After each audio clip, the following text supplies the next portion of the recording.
Здравейте! В това видео ще покажем как да направите сайт за недвижими имоти с MaxiState 7. В административния панел в настройки на сайта има меню, което се нарича служебни снимки. Когато влезем в него, имаме възможност първо да прекачим лого. Започваме с прекачването на логото.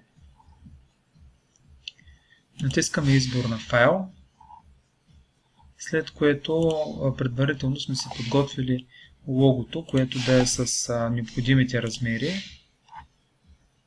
Избираме снимката и натискаме бутона Запази.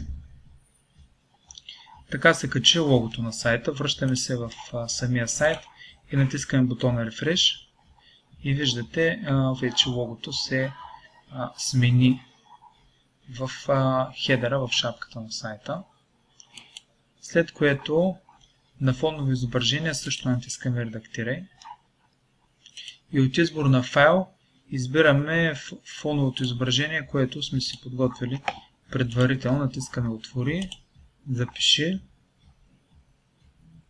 Връщаме се в сайта, натискаме Refresh и вече имаме един стилен заден фон, който е с отличителна черта, черна, която отличава горната част от хедера, където се сменят езиците и валутите на сайта, след което имаме самият вебсайт под тази черта, като във фона забелязвате имаме сградата, в която се намира офиса, разположена в леко осветлена, т.е. с преливане в долния край, който се прелива към бял цвят, а в горния цвят е просто снимката на офиса, където се намира, леко осветлена, за да може да стои по-луксозно.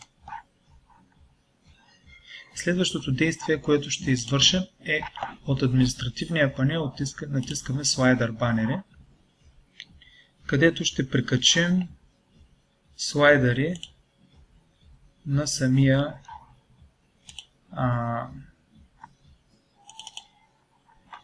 примерно това е слайдър, който сме си подготвили предварително с необходимите размери.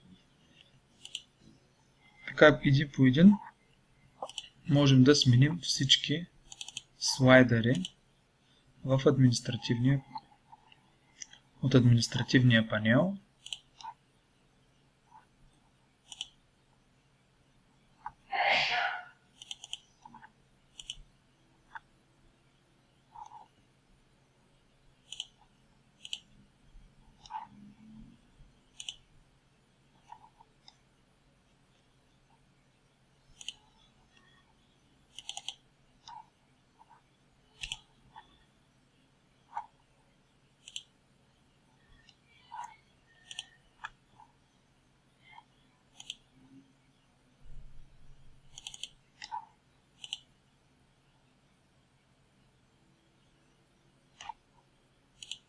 В този конкретен случай искаме да нямаме текст в слайдера, защото текстът е написан в самата снимка. Ето от тази страна.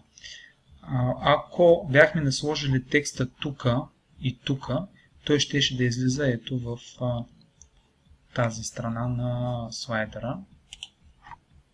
Натискаме запазване и след това виждаме, че сме готови.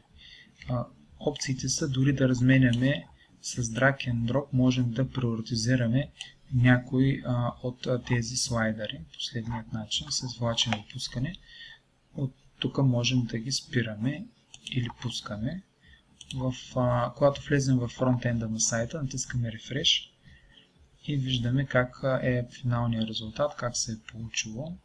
Сега при първия не е особено удачно, тъй като тази бяла колона прави слайдера да е като счупен, но вече от втория виждаме, че стоят доста луксозно самите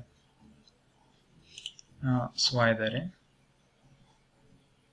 По този начин стои доста вече по-луксозно. Така видяхте колко е лесно с MaxiState 7 да направите сами вашият сайт за недвижими имоти, без особени познания или усилия от страна на дизайн или от страна на програмиране. Абонирайте се за този канал, ако искате да получавате нови видеа, които са на тема как да печелим повече от недвижими имоти и как да развиваме успешен сайт за недвижими имоти и успешен бизнес с недвижими имоти.